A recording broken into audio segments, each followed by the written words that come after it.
for a lesson requires a strategic approach.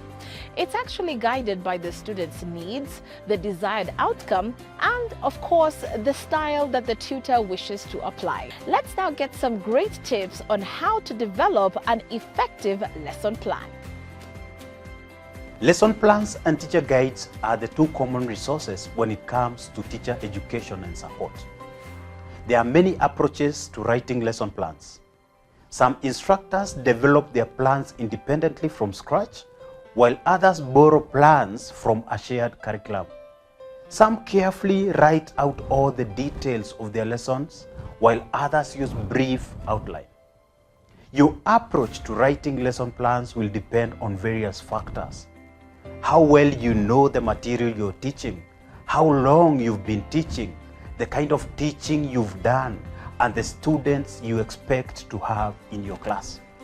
A lesson plan is the instructor's roadmap of what students need to learn and how it will be done effectively during class time. A successful lesson plan addresses and integrates the following components. Number 1, objectives for the student learning. Number 2, teaching or learning activities. Number 3, strategies to check students' understanding.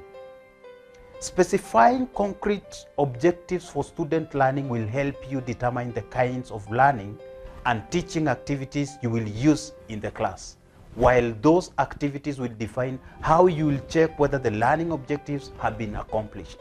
Below are the 8 steps to guide you when you create your first lesson plan. A. Consider your destination. Where do you want your students to end up?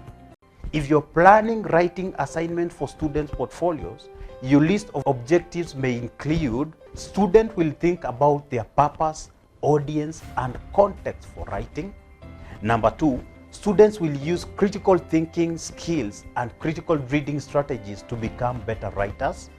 Number 3, students will practice writing academic summaries. Number 4, students will practice writing different types of response. Number 5, students will learn to develop a claim and support that claim with reasons and evidence. Number 6, students will learn to value revision through workshops and other peer review activities. B. Outline learning objectives. The first step is to determine what you want students to learn and be able to do at the end of the class. C. Develop the introduction. Now that you have your learning objectives in order of their importance, design the specific activities you will use to get students to understand and apply what they have learned. D. Develop activities to meet objectives. Once you've sequenced your objectives within a given time frame, the next step is to create activities that will help students meet each objective. Decide which activities are most relevant to your desired objectives. E. Plan to check for understanding. Make time for assessing students' learning. How will you check to see that students understand the new concepts you're teaching? F. Develop a conclusion and preview. Go over the material covered in class by summarizing the main points of the lesson. G. Create a realistic timeline. It is easy to run out of time and not cover all the main points they have planned to cover. H. Plan for a lesson closure. You can use a closure to check for students' understanding and inform subsequent instruction. For example, adjust your teaching accordingly. And lastly, presenting the lesson plan. Letting your students know what they will be learning and doing in class will help keep them more engaged and on track.